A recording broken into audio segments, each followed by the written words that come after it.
रूसी कब्जे वाले डोनेट्स्क में बड़ा हमला हुआ है और डीपीआर पर यूक्रेन के 41 ड्रोन अटैक को लेकर खबर आई। डीपीआर पर 4 हाइमार्स रॉकेट भी दागे गए हैं और खेरसों ज़ेपोरिज़िया पर मिसाइल अटैक, सभी ड्रोन्स और मिसाइलों को हवा में नष्ट करने का रूस की तरफ से अब दावा किया जा रहा है। काउंटर ऑफेंस के तहत यूक्रेन दावे कर रहा है। 41 ड्रोन अटैक को लेकर ये इंफॉर्मेशन अब आपके सामने, जहां पर देखिए किस तरीके से अब इस रीजन की खास तौर पर बात करें तो डीपीआर में कोडेमा और लिपोवोय के साथ साथ क्लोनोवोय पर भी हमले के दावे किए जा रहे हैं। लेकिन एक और खास तौर पर रीजन है वो है खेरसों, और खेरसों के साथ साथ देखिए किस तरीके से ये साफ तौर पर कहा जा रहा है कि कब्जे की इस जंग में रोजाना बड़े बड़े वीडियो जारी कर दावे किए जा रहे हैं कि निकोलेवका पर भी मिसाइल अटैक अब हुआ है। और साथ ही खेरसों के साथ ही आगे बात करेंगे ज़ेपोरिज़िया की, जहां पर यूक्रेन काउंटर ऑफेंस के तहत दावे कर रहा है कि वो कामयाब रहा है, क्योंकि यहां पर आश्रित वायु पर भी ड्रोन अटैक को लेकर खबर आई है। यश सर, एक क्विक जानकारी इस बारे में इसलिए क्योंकि 1 साल पहले भले ही ये खबर आई थी कि जिस तरीके से ज्यादातर इलाके पर रूस कब्जे की बात कर रहा है, उन इलाकों को बसाने के लिए उसने किम जोंग से उनकी लेबर मांगी है, उनके लोग मांगे हैं। तो क्या अब जो मुलाकात हो रही है उसमें भी एग्जीक्यूट हो सकते हैं कुछ फैसले, जहां पर वो इन्हीं इलाकों को रूस बसाने की कोशिश करे? अब देखो सुरभि, किसी देश से कोई मतलब ये मुझे इतना प्रैक्टिकल नहीं लगता है कि नॉर्थ कोरिया का लेबर आके इनको बसाएगा। ये शहर बुरी तरह तबाह कर दिए है रशिया ने।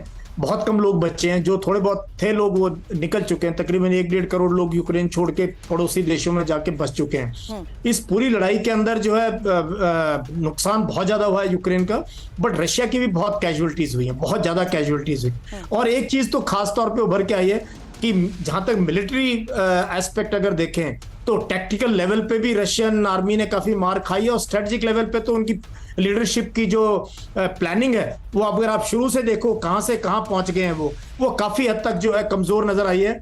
और पिछली बार तो ये लड़ाई में काउंटर ऑफेंसिव यूक्रेन का इतना सक्सेसफुल क्यों नहीं है, क्योंकि सेकेंड वर्ल्ड वॉर की तरह रशिया ने मोर्चाबंदी कर रखी है। पूरे के पूरे इन इलाकों में उन्होंने बहुत गहरी जो है ट्रेंचेस डिग करके जो है तैयारी कर रखी थी। अगली जब मौसम ठीक होगा तो यूक्रेन जो है काउंटर ऑफेंसिव करेगा। तो कहीं ना कहीं लेटेस्ट वॉरफेयर भी हम देख रहे हैं, कहीं ना कहीं हम देख रहे हैं ये फौजें जो है सेकेंड वर्ल्ड वॉर की लड़ाई भी लड़ रहे हैं। तो इसमें एक एट्रिशन वॉरफेयर है, इसमें ये लड़ाई ऐसी चलती रहेगी जब तक थोड़ा बहुत पुतिन जो है अपना स्टैंड डाउन थोड़ा कम नहीं करेंगे। और मिलिट्री डिक्टेटर्स का ये प्रॉब्लम होता है। लेकिन रूस यूक्रेन युद्ध की चिंता बढ़ाने वाली ही अगली बड़ी खबर है, क्योंकि अगले 3 साल तक जारी रह सकता है युद्ध। लंबी चलेगी रूस यूक्रेन के बीच जंग। और रूसी सांसद ड्यूमा के डेप्यूटी चेयरमैन टोल्स्टॉय की तरफ से यह दावा किया जा रहा है, रूसी सेना का मकसद पूरा होने पर ही युद्ध खत्म होगा।